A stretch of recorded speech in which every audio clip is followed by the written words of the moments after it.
Dice, pues ustedes, mis hermanos, han sido llamados a vivir en libertad, pero no usen esta libertad para satisfacer los deseos de la naturaleza pecaminosa.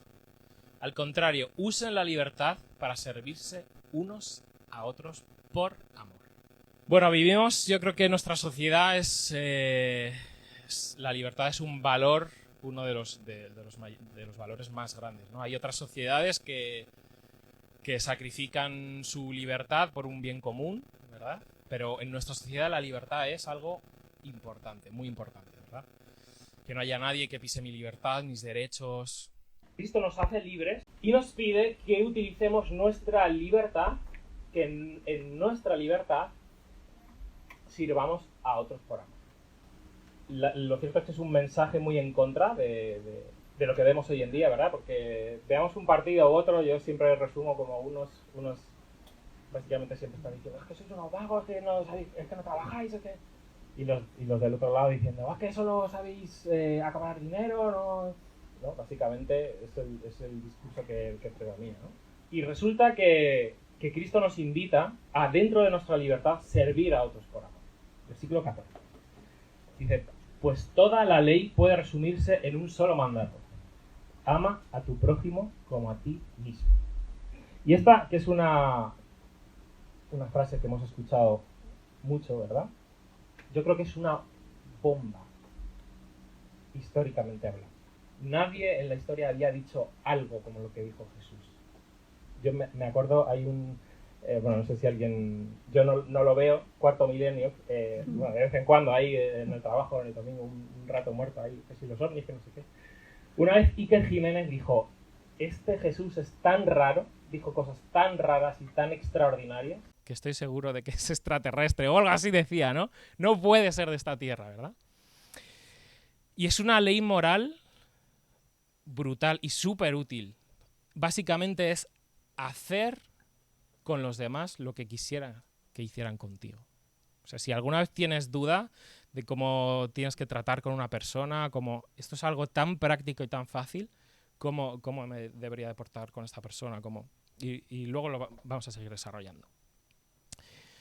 Seguimos leyendo. Versículo 15. Pero si están siempre mordiéndose y devorándose unos a otros, tengan cuidado. Corren peligro de destruirse unos a otros. Por eso les digo, dejen que el Espíritu Santo los guíe en la vida. Entonces no se dejarán llevar por los impulsos de la naturaleza pecaminosa. Este versículo, lo voy a leer en Reina Valera porque es muy conocido, ¿verdad? Dice, andad en el Espíritu, no satisfagáis los deseos de la carne. La naturaleza pecaminosa desea hacer el mal, que es precisamente lo contrario de lo que quiere el Espíritu. Y el Espíritu nos da deseos que se oponen a lo que desea la naturaleza pecaminosa.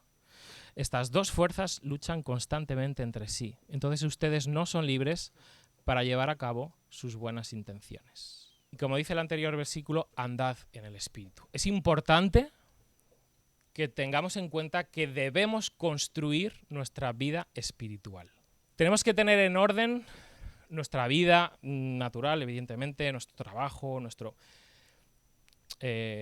aquellos que tengan pareja, o sea, matrimonio, aquellos que estén con familia, con todo, ¿verdad? Pero tenemos que ser conscientes de que es importantísimo que construyamos nuestro edificio espiritual. Esto va a requerir un tiempo, va a requerir un esfuerzo, va a requerir...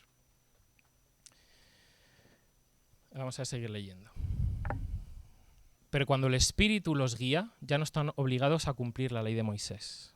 Dice, ahora bien, las obras de la carne son evidentes, las cuales son adulterio, fornicación, inmundicia, lascivia... Bueno, todos tenemos... Cuando Cristo nos pidió que naciéramos de nuevo, ¿no? Como habló con Nicodemo, resulta que hay una naturaleza en nosotros que va en nuestra contra y que se opone al Espíritu, que es lo que estamos leyendo. Todos y cada uno de nosotros, no sé con qué puedes luchar, haber luchado, o con qué te va a tocar luchar, pero todos tenemos una naturaleza que es opuesta a todo lo que desea el Espíritu. El Espíritu desea unas cosas y nuestra naturaleza pecaminosa todo lo contrario. Y es una lucha que vamos a tener siempre. Siempre. O sea, si hay alguien que diga, no, evidentemente va a haber cosas que vamos a vencer, cada vez nos va a costar menos, pero siempre vamos a tener como los dibujos animados antiguos, ¿verdad? Que siempre estaba Mickey Mouse y de repente aparecía un Mickey Mouse con cuernos y cola y otro con un angelito, ¿no? Y se peleaban ahí, ¿quién ganaba? Es una lucha que hay interna, pero tenemos la buena noticia de que el Espíritu Santo está de nuestra parte. Entonces, ¿qué es lo que ocurre cuando nosotros nos dejamos llevar por esta naturaleza que hay en nosotros, que lucha con nosotros? Hasta el mismo Pablo, el apóstol Pablo, un ejemplo para todos, ¿no? Como decía, es que hago lo que no quiero y lo que quiero hacer no puedo hacerlo, no es una lucha tremenda, ¿verdad? Entonces vemos pecados de tipo sexual, vemos pecados que es directamente ir en contra de Dios, como la idolatría o la hechicería, ¿verdad? Antiguamente Dios hablaba con el pueblo de Israel y era como una escena de un matrimonio, ¿no? Como si Dios estuviera casado con Israel, ¿no? Y decía, me has sido infiel, has sido como una mujer adúltera, ¿verdad? Te has ido detrás de todos los ídolos, detrás de todos los dioses, de todos los pueblos que tenías alrededor y a mí me has dejado de lado, ¿no? Hoy en día, por lo menos en España, hay cierta idolatría, pero no como antiguamente, ¿no? Hoy podemos traducir la idolatría como todas aquellas cosas que ocupan el primer espacio en nuestro corazón y que quitan a Dios de en medio. Aplícalo como quieras, ¿no? Aquello que cautiva nuestro corazón, aquello que empuja a Dios para otro lado, ¿verdad?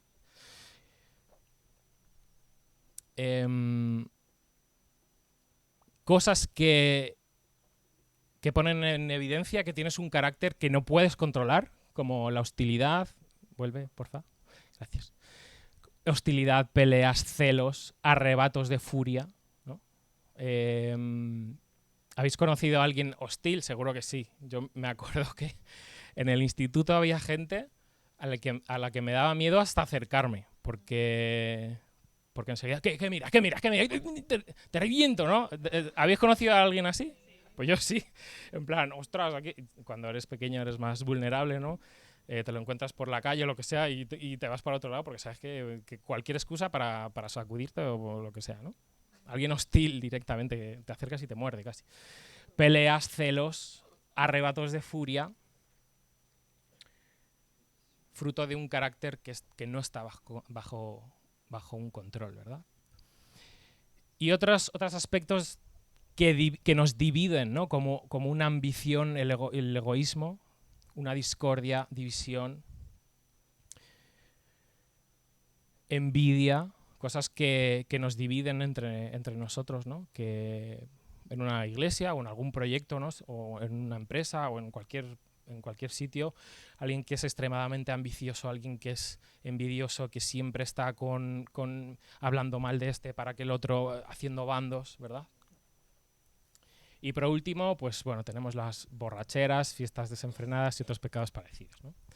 Es curioso, hace poco escuchaba a un psicólogo que decía cómo el alcohol, no se habla, pero cómo el alcohol está altamente involucrado siempre en la violencia intrafamiliar entre un hombre y una mujer, en los asesinatos, en las violaciones, cómo el alcohol es un factor común en todas estas cosas. Y nadie dice nada.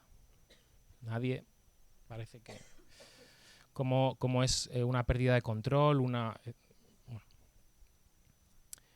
Por eso no creo que sea una casualidad, ¿no? Que ponga borracheras y fiestas desenfrenadas.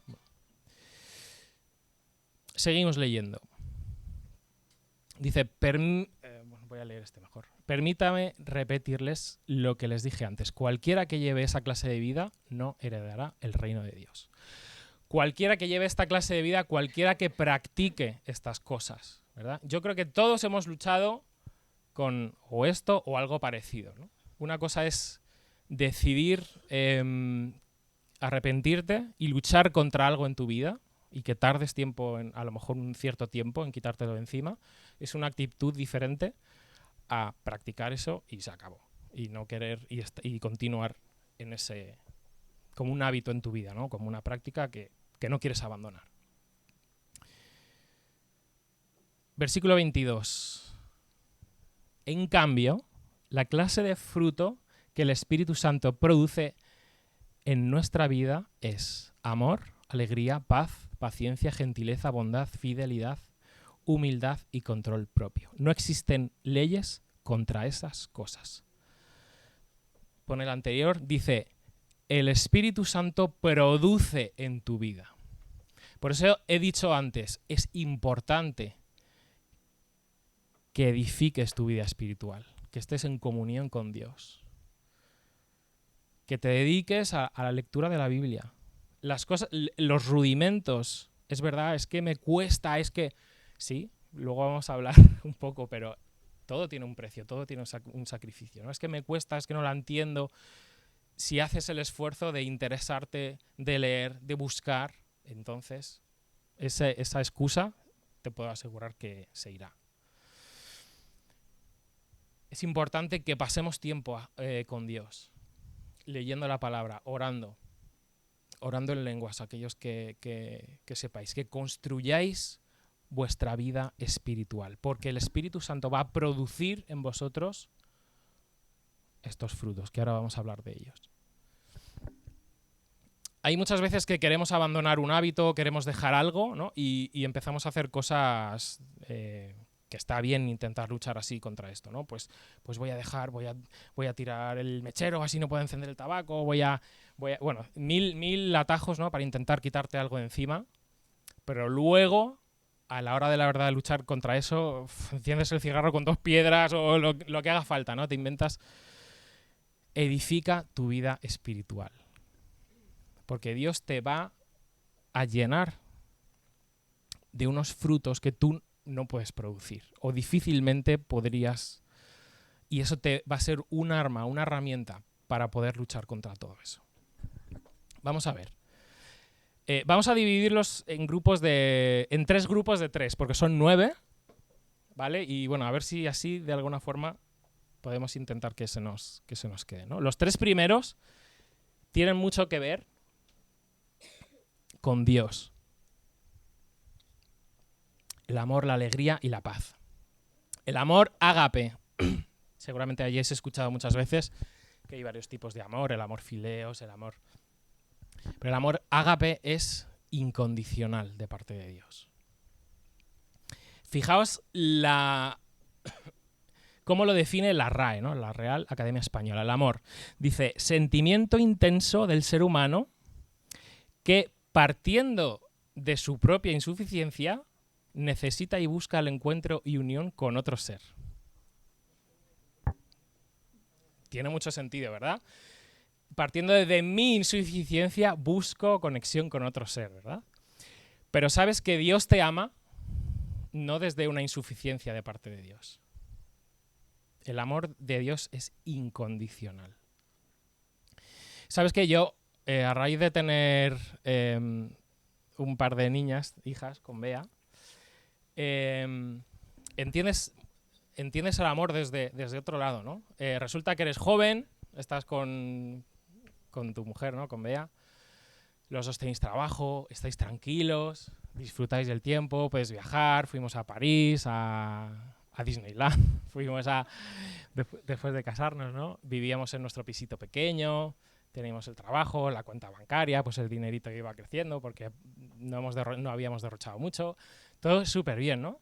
Y de repente decides tener un niño que te quita todo tu tiempo, todo. ¿Sabes que hasta 16 o 18 pañales conté un día? En 24 horas, 18 pañales. Llorar, no dormir, y hay un momento en el que dices, ¿qué necesidad? Y hoy en día hay mucha gente joven que no quiere tener un hijo, porque es un incordio. O sea, todo lo que tú tienes se lo das a ese ser que por poco, que no, ni da gracias ni dice nada, ¿no? Luego, a los 2 meses, pues ahora Aria ya la hablas y te sonríe, ya ha merecido la pena, ¿no? Y yo pienso, ¿qué necesidad tenía Dios de complicarse la vida contigo y conmigo? Creando un mundo la traición, todo lo que ocurrió con Adán y Eva, etcétera, etcétera, etcétera. ¿Qué necesidad, no? Pues es el amor de Dios. Y puedes entender que antes de que las niñas nacieran, incluso de saber que Bea estaba embarazada, tú ya piensas en ese ser que ni siquiera existe. Piensas en un vehículo para poderlo meter y llevarlo de un lado a otro, en una habitación adecuada, en 1.000 millones de cosas, ¿no? Y cómo Dios dice que nos conocía y nos amaba incluso antes, ¿no? Desde el vientre de vuestra madre, ¿no? Antes de ni siquiera existir, ¿no? El amor de Dios. En 1 Corintios 13 se explica, se desarrolla. Este es el amor. La alegría o gozo, dice el rey David en el Salmo 51:12, que no te lo he dicho, no hace falta que lo pongas, dice, restaura la alegría o el gozo de tu salvación.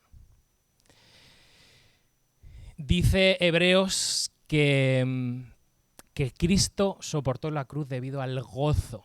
O sea, hay un gozo, hay una alegría en la salvación. Cuando sabes que Dios te ha perdonado, cuando sabes que Dios te ama, cuando sabes que pase lo que pase, Él va a guardar tu alma cuando mueras y vayas con Él, va muy ligado con la paz, que es el siguiente, ¿no? Gozo y paz. Tengo gozo y paz. ¿Cómo puede ser, decían, ¿no?, historiadores, cómo puede ser que los primeros cristianos, en el primer siglo y más adelante, cuando Nerón los metía en las arenas, ¿no?, y los leones los devoraban, cómo era gente que moría con gozo? Así se describe, ¿no? Con sonrisas, estaban pirados. O sea, no hay otra explicación que el gozo de Dios.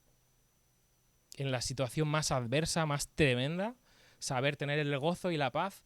Así he visto mucha gente. Mi abuelo, por ejemplo, falleció hace 2 años de un cáncer. Y cuando el oncólogo le dijo, ¿eres creyente? Porque preguntan eso, ¿eres creyente? Él le dijo, sí. Y no le dijo como, bueno, entonces ya está todo hecho, pero el oncólogo le dijo, vale, como esta persona, o sea, es conocido que alguien que tiene fe, una fe verdadera, atraviesa estos terribles momentos, incluso los últimos momentos de tu vida, con esa paz y con ese gozo. Bueno, definimos alegría o gozo, según la RAE también. Es un sentimiento grato y vivo que suele manifestarse con signos exteriores, ¿no?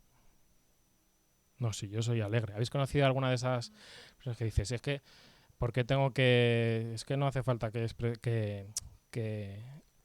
lo muestre, ¿no? Es verdad, cada uno es más introvertido o extrovertido, ¿no? Pero me hace gracia que la RAE dice que se manifiesta con signos exteriores. Y es verdad, cuando alguien es alegre o está alegre, es como incontenible, ¿no? Alguien que...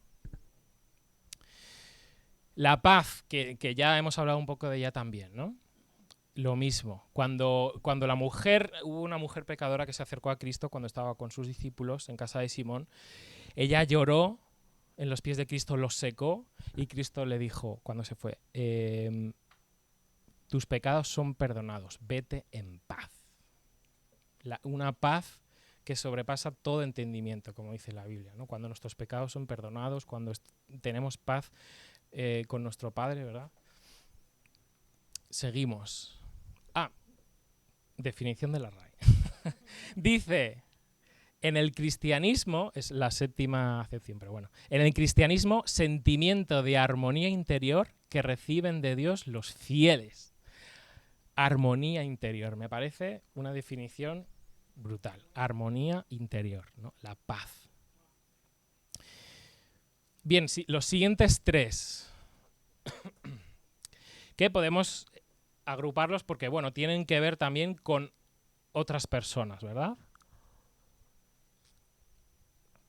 Que es la paciencia, la gentileza o benignidad y la bondad. Mira, Alberto ahí haciendo muchas gracias. Bueno, la paciencia, o antiguamente también se decía la longanimidad, ¿no? La largura de ánimo, la paciencia, como Dios describe que aun siendo nosotros pecadores, Él es paciente, ¿no? También dice a veces es tardo para la ira, ¿no? Y en el Nuevo Testamento se habla mucho de la paciencia para dos cosas, ¿no? Para situaciones fuertes y complicadas que sacuden nuestra vida, para las cuales se nos pide que seamos pacientes, y para soportar a otras personas. Porque así es como a veces nos tenemos que soportar los unos a otros, así como te han soportado a ti y me han soportado a mí, ¿verdad? La paciencia. Dice la RAE, capacidad de padecer o soportar algo sin alterarse. La paciencia. La gentileza o benignidad también. La palabra en griego original se refiere, para entenderlo un poco, se refiere a algo que tiene que ver con ser útil y servicial a otros. Una persona, por ejemplo, que ves que siempre está ayudando a alguien que lo necesita, a algún necesitado. Yo siempre pienso en toda la gente, las monjas y gente que se ha dedicado en la Primera Guerra Mundial, Segunda Guerra Mundial, en las leproserías, con los heridos de guerra, con que se van a países por ahí, gente que da su vida, ¿no? Que es gentil, que es benigna, ¿no? La bondad, que aparece 4 veces en el Nuevo Testamento, tiene que ver, es parecido, ¿no? Pero es como una nobleza de carácter, como es una mezcla entre justicia y amor. Dice en Mateo 20, que es la parábola del viñedo, y esto se estudia en el SEAN, resulta que había un señor que quería contratar a gente para su viñedo, ¿no? Y entonces había uno a las 8 de la mañana, creo que eran las 8 o las 9 de la mañana, y le contrataba para 12 horas, ¿no? Y le decía, bueno, por este salario, ¿quieres trabajar? Sí. Pues adelante, a currar. A las 10, a las 12, de nuevo, fue a buscar a gente y le dijo, oye, hasta las 8, ¿quieres trabajar por este salario? Sí. Y hubo gente que se les contrató a última hora, ¿no? A las 7 o a las 8, justo cuando faltaba una hora para que terminara la jornada. Y cuando llegó el momento del pago, este señor pagó lo mismo a todos. Entonces hubo alguno que se quejó y dijo, ¿cómo es posible? Si este ha trabajado solo una hora, ¿no? ¿Qué más te da? ¿A ti se te ha pagado lo que se te debía? Sí. Pues deja que Dios sea bueno con quien Él quiera. Dios es libre, y así lo dice el SEAN, Dios es libre para ser bueno con quien Él quiera. Esta es la bondad. Y con los últimos 3, que son la fidelidad o la fe, otras traducciones también dicen fe porque está muy ligado, la mansedumbre y el control propio, el dominio propio o la templanza.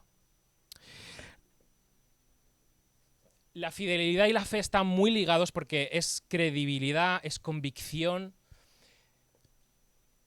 Dice la RAE respecto a la fidelidad: lealtad, observancia de la fe que alguien debe a otra persona. Cuando alguien es fiel, por ejemplo, a un proyecto, por ejemplo, a Café con Dios, es porque cree en él, porque tiene fe. Cuando tú tienes fe en algo, sueles ser fiel a algo. Por eso digo que está muy ligado. O sea, está estrechamente ligado, ¿verdad? ¿Y cuántas veces dice la Biblia buen siervo y fiel? Muchas veces, ¿no? Sobre poco has sido fiel, sobre mucho te pondré, sobre la fidelidad, ¿no? Tú eres fiel cuando crees en algo, cuando somos fieles a Dios porque creemos en Él, ¿no? La mansedumbre. La mansedumbre es ser apacible. No es ser débil, no es ser callado, no es ser... Me ha gustado mucho una definición que dice ceder tus derechos por amor a los demás. Y dice la Biblia que Moisés era un hombre manso como nadie en el mundo, como nadie sobre la tierra. Y Moisés tuvo que soportar, al igual que antes hablábamos de la paciencia, ¿no? Tuvo que soportar cómo el pueblo de Dios decía, jope, para esto nos has traído, Moisés, para que muramos aquí ahora, jope, los melones y las frutas y todo de Egipto está muchísimo mejor que el pan este que nos estás dando. Y todo queja, siempre en contra. Y cómo a un Dios diciendo, voy a castigar a esta gente tozuda, como Moisés decía, por favor, Señor, no, como con siempre intermediando, ¿verdad? Y como Moisés llegó a decir, si tú no vienes con nosotros, yo, como Dios le dijo a Moisés, voy a crear un nuevo pueblo contigo, con tu descendencia y todos los demás. Estoy cansado ya de escuchar sus quejas, sus traiciones y todo. Y como Moisés dijo, como él, como acabamos de decir, cedía sus derechos por amor a otros. Y piensa muy bien, porque ¿quién cede hoy en día sus derechos en favor de otro?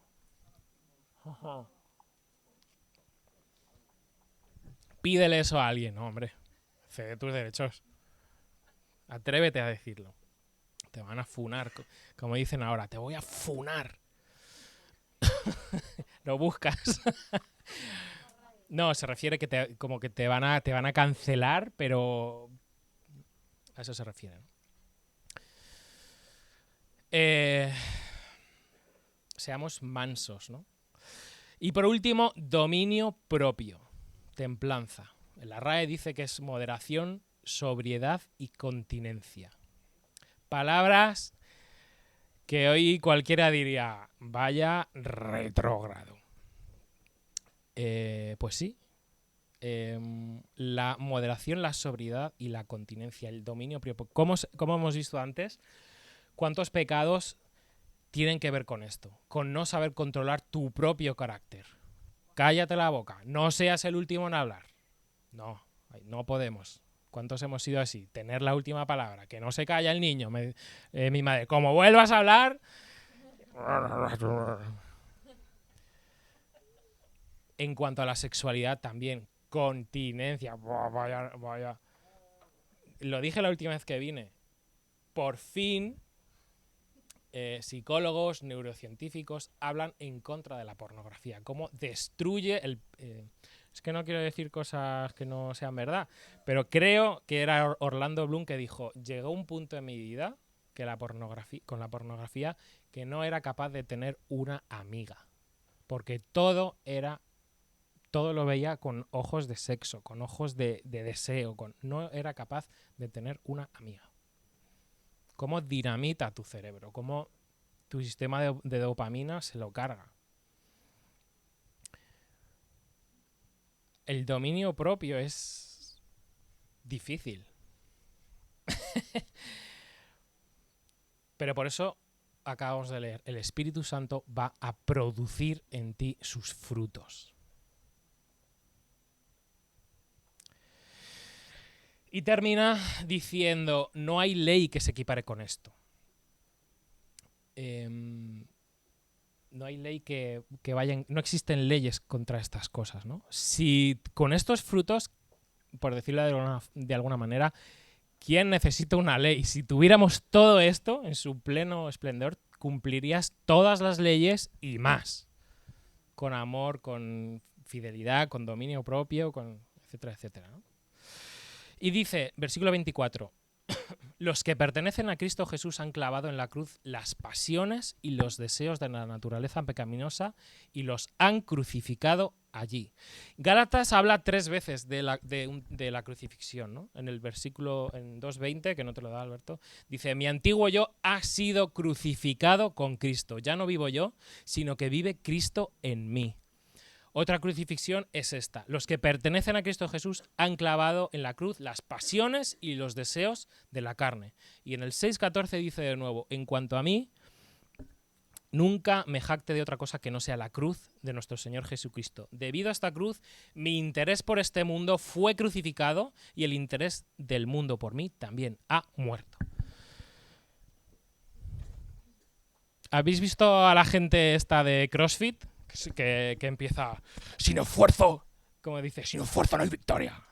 Se ponen así, ¿no? Como en camisetas de espartanos, y están ahí. Y lo puedo entender porque qué ganas de sufrir, ¿no? Durante un montón de tiempo. Pero es que no hay otro camino. En la Biblia podemos ver, nos pone ejemplo de soldado, ejemplo de atleta, ejemplo de agricultor. Dice, corre. O sea, el ejemplo del atleta, si tú quieres, como Nadal, ¿no? Que se lesiona y sigue el tío, sigue. A veces no hay otro camino que el sufrimiento. Y por eso estamos leyendo la crucifixión a tu yo. No hay otro camino. Cristo se crucificó por ti. Como hemos leído de una forma libre, como hemos leído al principio, para servir a otros. De una forma libre para servir a otros. Así que ya voy a terminar. Alégrate, como dije la última vez que vine, si no recuerdo mal, dije... Alégrate, porque leímos esto, ¿no? Alégrate en los sufrimientos. Si te toca sufrir, alégrate. Como estos grillados del CrossFit. ¡Oh, sin sufrimiento no hay! ¿No? Como los berserker estos vikingos. ¡Oh! Que se tiraban ahí, se drogaban y se tiraban. No estoy diciendo, vale, por favor, vaya así me la acabo de poner, ¿no? Pero quiere decir que el sufrimiento, que no lo tengas siempre como algo malo, es que me toca sufrir, es que tengo que leer la Biblia, es que tengo que orar, es que tengo que servir a otros. Alégrate. Acabas sintiendo alegría de veras cuando te toca sacrificarte por otros. Así que edifica tu vida espiritual. Lee la palabra de Dios todos los días. Es que léela. Dios le dio, como decía Hans Klaus el otro día, Dios le dio a un pueblo analfabeto la ley escrita y aprendieron a leer. Uno de los primeros pueblos, según decía él, para meditar la palabra de Dios, aprende. Si no sabes leer la Biblia porque te cuesta, a todos nos ha pasado, aprende a leer. Ora. Puedes sustituirlo a veces por un podcast, por el versiculito de cada día, como tú quieras, pero ten comunión con tu Dios. Es difícil porque hoy lo fácil es lo rápido. ¿Quieres escuchar la voz de Dios? Hay a veces que pensamos, hay una palabra profética. No, lo más rápido. ¡Pum! Se acabó, ¡hala! No tengo que... Cristo se encerró en un desierto 40 días. Aislado. ¿Sabes? A veces escuchar la voz de Dios va a requerir de paciencia y de espera y de búsqueda. No va a ser, Dios, ¿qué pasa? ¡Tin! Vale, ya está. Ya... Buscar a Dios, buscar a Dios. No dejes de congregarte con otros que te ayuden en tu fe. Edifica tu vida espiritual y Dios hará crecer frutos en ti. Los frutos del Espíritu para parecernos cada día más a Cristo.